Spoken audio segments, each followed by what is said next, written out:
নমস্কাৰ বন্ধু বান্ধৱীসকল, আজি আকৌ আহিলোঁ অসীমত যাৰ হেৰাল সীমা উপন্যাসখন লৈ। আৰু আজি নাভাবিবা দেই মই প্ৰায় ষ্টাইলত আহিছোঁ বুলি। আমাৰ গাঁৱতে বিয়া এখন আছিলে, বিয়া খাই বাহিৰে আহিছোঁ উপন্যাস পঢ়িবলৈ বুলি। আৰু আপোনালোকে শুনি যাওক, এতিয়া মই পঢ়ি যাওঁ। যি সময়ৰ কথা কৈছোঁ সেই সময়ত মোৰ ঘৰ আছিল বকুলপুৰত। নাম আছিল মোৰ চন্দন। অৰ্থাৎ মই ৰাজধানীৰ পৰা বকুলপুৰলৈ উভতি অহা মাত্ৰ এদিন নে দুদিন হৈছে। প্ৰায় 10 বছৰ ধৰি ৰাজধানীত নানান বিষয়ত শিক্ষা লাভ কৰি আকৌ মাৰ ওচৰলৈ ঘূৰি আহিছোঁ। বকুলপুৰত মোৰ মোমাইদেউহঁতৰ ঘৰ। সৰুৰে পৰা এইখন ঘৰতে ডাঙৰ দীঘল হৈছোঁ, গতিকে ধৰি লৈছোঁ এইখনেই মোৰ ঘৰ। মই ঘৰ পোৱাৰ পাছদিনা মোমাইদেউৱে মাক কোৱা শুনিলোঁ, পাৰ্বতী, 10 বছৰ ধৰি চন্দনক বিদেশত ৰাখি পণ্ডিত কৰি আনিলি। এইবাৰ ল'ৰাৰ বিয়াখন পাত। মোৰো আন্ধাৰ হৈ থকা ঘৰখন বোৱাৰী আহি পোহৰ কৰি পেলাওক। কেনে দেখ? মাৰ নাম পাৰ্বতী। মোমাইদেউৰ কথাৰ উত্তৰ মায়ে কি দিলে নুশুনিলোঁ, কাৰণ সেইফালে মন কাণ কৰিবৰ মোৰ অৱসৰ নাছিল, যিহেতু মই বিশেষ ব্যস্ত। মোৰ বন্ধু আহিছে। মই ঘৰলৈ উভতা খবৰ পায়ে কমলনগৰৰ পৰা অশোক মোৰ ওচৰলৈ লৰি আহিছে। অশোক মোৰ বন্ধু, এদিন দুদিনৰ নহয়, সেই কৈশোৰৰ পৰাই অশোক মোৰ বন্ধু। এই অশোকৰ লগত 14 বছৰ বয়সত মাক এৰি প্ৰথম ৰাজধানীলৈ যাওঁ পঢ়িবলৈ। ৰাজধানীত 3টা বছৰ দুয়ো একেলগে থাকি অধ্যয়ন কৰিছিলোঁ। তাৰ পাছত শিক্ষা শেষ কৰি অশোক কমলনগৰলৈ উভতি আহে। মই তাতে থাকি যাওঁ আৰু 7 বছৰলৈ। অৱশ্যে ইয়াৰ ভিতৰত যে মই অশোকক একেবাৰে দেখা নাই সি নহয়। মাজে মাজে কেইবাবাৰো অলপ সময়ৰ কাৰণে হ'লেও দেখা সাক্ষাৎ হৈছে। এইবাৰ ৰাজধানীৰ লগত সকলো সংস্ৰৱ একেবাৰে শেষ কৰি আহিছোঁ। আশা দুয়ো আকৌ ওচৰা ওচৰিকৈ থাকিব পাৰিম। এই 7 বছৰ বিচ্ছেদে আমাৰ বন্ধুত্বৰ বান্ধটো যে অলপ শিথিল কৰি দিব পৰা নাই, তাৰ প্ৰমাণ দিছে অশোক এনেদৰে মোৰ ওচৰলৈ লৰি অহাত। অশোক এতিয়া আৰু সাধাৰণ শিক্ষাৱতী ছাত্ৰ নহয়, এজন সন্মানিত ব্যক্তি। লক্ষ্মীনাৰায়ণ অবিহনে কমলনগৰৰ সৰ্বেসৰ্বা। অশোকে মোক চেনেহ কৰে। অন্তৰত অপূৰ্ণ হৈ থকা ভাতৃৰ আসনত থাপন কৰি চিৰজীৱন মৰম চেনেহৰ মাজত ডুবাই ৰাখিছে। বকুলপুৰলৈ আহিছে মোক নিবলৈ। কাইলৈ ভোগালী বিহু। বহুদিনৰ মূৰত এই বিহুৰ দিনটো মোৰ লগত কটাব, সেয়ে অশোকৰ ইচ্ছা। বকুলপুৰত থাকি নহয়, কমলনগৰৰ ৰূপালী পামত। মা আৰু মোমাইদেউৰ পৰা অনুমতিও পাইছে। বিহুৰ দিনা মোক এনেকৈ এৰি দিবলৈ মায়ে যিমান টান পায় তাতোকৈ বেছি টান পায় অশোকক নিৰাশ কৰিবলৈ। মাৰ চকুত আমি দুয়ো সমান। মোৰ আপোন শহুৰৰ ভাতৃ এজন থকা হ'লে মায়ে যি চকুৰে চালেহেঁতেন অশোককো মায়ে সেই চকুৰেই চায়। উৰুকাৰ ৰাতিটো দুয়ো মাৰ ওচৰত কটাই পাছদিনা পুৱাতে উঠি গা পা ধুই খাই মেলি যাবলৈ সাজু হ'লোঁ। মায়ে অশোকক ক'লে, অশোক, উমা আৰু ছোৱালীহালক লৈ তয়ো আকৌ আহিবলৈ নাপাহৰিবি দেই। আজি নহ'লেও কাইলৈ বা পৰহিলৈ। বিহুৰ নিমন্ত্ৰণ থাকিল, উমাক কবি। মাহীদেউ ভাল, নিমন্ত্ৰণ নাথাকিলেও যে আমি আহিম সেইটো যেন মাহীদেউৱে নাজানেহে। ব'ল চন্দন। সেইটো ময়ো জানো অশোক, মায়ে হাঁহি ক'লে। পিছে বন্ধুক পাই জানোচা পাহৰি যাওঁ সেই দেখিয়ে কৈছোঁ। মই পাহৰিলেও যে উমাই নাপাহৰে, সেইটো মাহীদেউৱে ভালকৈয়ে জানে। তাৰ উত্তৰত একো নকৈ মায়ে মাত্ৰ অলপ হাঁহিলে।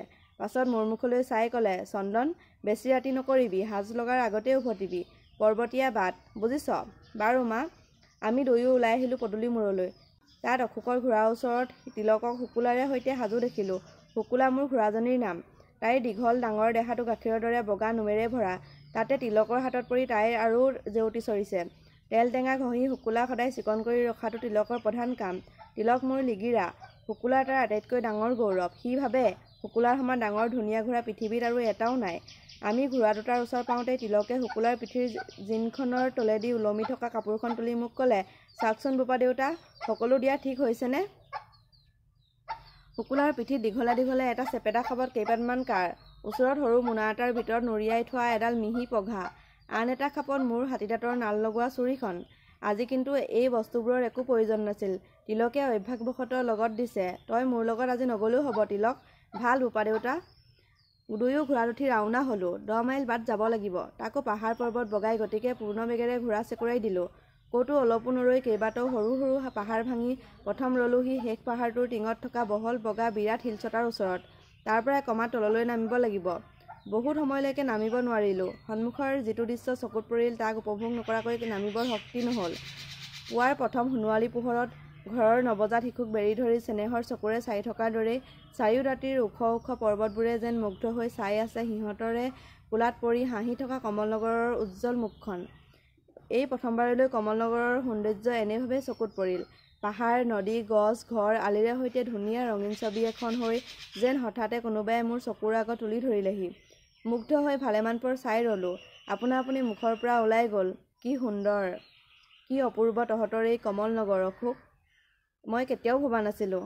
অলপকৈ হাঁহি অশোকে ক'লে, কিয়, কমলনগৰ আজিহে প্ৰথম দেখিলি নেকি? কমলনগৰলৈ আৰু এবাৰ আহিছিলোঁ, সি অশোকৰ বিয়াৰ সময়ত। তেতিয়া ৰাজধানীত থাকি পঢ়া। মাত্ৰ 3 দিনৰ কাৰণে অশোকহঁতৰ লগত আছিলোঁহি। বিয়াৰ 3টা দিন অশোকক লৈ উমাক লৈ আনন্দতে গ'ল। উমাক নৌবৰ সম্বন্ধ পাতি ৰাজধানীলৈ উভতি গৈহে মনত পৰিল। কমলনগৰলৈ গ'লোঁ, অথচ তাৰ বিষয়ে ক্ষুদ্ৰতমো ধাৰণা নহ'ল। অশোকৰ কথাৰ উত্তৰত ক'লোঁ, দেখিছিলোঁ অশোক, তোৰ বিয়াৰ সময়ত। কিন্তু সেই দেখা আৰু আজি দেখা দুয়োটা সম্পূৰ্ণ বেলেগ। আজি দেখি বাৰে বাৰে মনলৈ এই ভাবেই আহিছে যেন ইমান দিন কিবা এটা হেৰুৱাইছিলোঁ আৰু আজি যেন হঠাতে তাক ঘূৰাই পালোঁ। সেয়ে হয়তো মাটিৰ মোহ। অশোকৰ কথাটো বুজিব নোৱাৰি তাৰ মুখলৈ চোৱাত সি আকৌ ক'লে, উপজা ঠাইখনলৈ প্ৰত্যেক মানুহৰে মোহ একোটা থাকে। তাক প্ৰথম উপলব্ধি কৰে যেতিয়া সি তাক হেৰুৱাব খোজে বা হেৰুৱাৰ বহুত পাছত আকৌ ঘূৰাই পায়। অশোকৰ কথা মানি ল'লোঁ, কিন্তু মনটোত এটা খুৰদনি লাগি ৰ'ল। নিজৰ জন্ম হোৱা ঠাইডোখৰৰ প্ৰতি মানুহৰ যি মোহ, কমলনগৰৰ প্ৰতিও মোৰ জানো সেই একে মোহ। তাৰ কথা মতেতো জন্ম হোৱা উচিত আছিল কমলনগৰত। অথচ মোৰ জন্ম হঠাৎ চিন্তাৰ জালখন ছিগি গ'ল। মোৰ জন্ম ক'ত? মনত পৰাৰে পৰা বকুলপুৰত মোমাইদেউহঁতৰ ঘৰত ডাঙৰ দীঘল হৈছোঁ। এবাৰো ভাবি চোৱা নাই মোৰ জন্ম বকুলপুৰত নে আন ঠাইত। আজিলৈকে কোনেও মোক এই বিষয়ে একো কোৱা নাই। মায়ে কোৱা নাই, অশোকে কোৱা নাই, আন কোনেও কোৱা নাই। ভাবি আচৰিত হ'লোঁ, মই নিজেও কাকো এই বিষয়ে একো সোধা নাই। এবাৰ ভুলতো ভাবিও চোৱা নাই।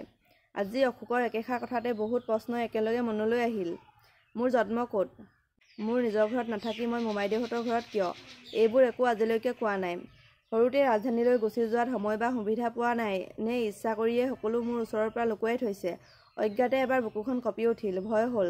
জানোচা মোৰ জন্মৰ এটা অতীত ইতিহাস আছে, নহ'লে মোক নক'ব কিয়? মোৰ মুখলৈ চাই আচৰিত হৈ অশোকে সুধিলে, কি হ'ল চন্দন?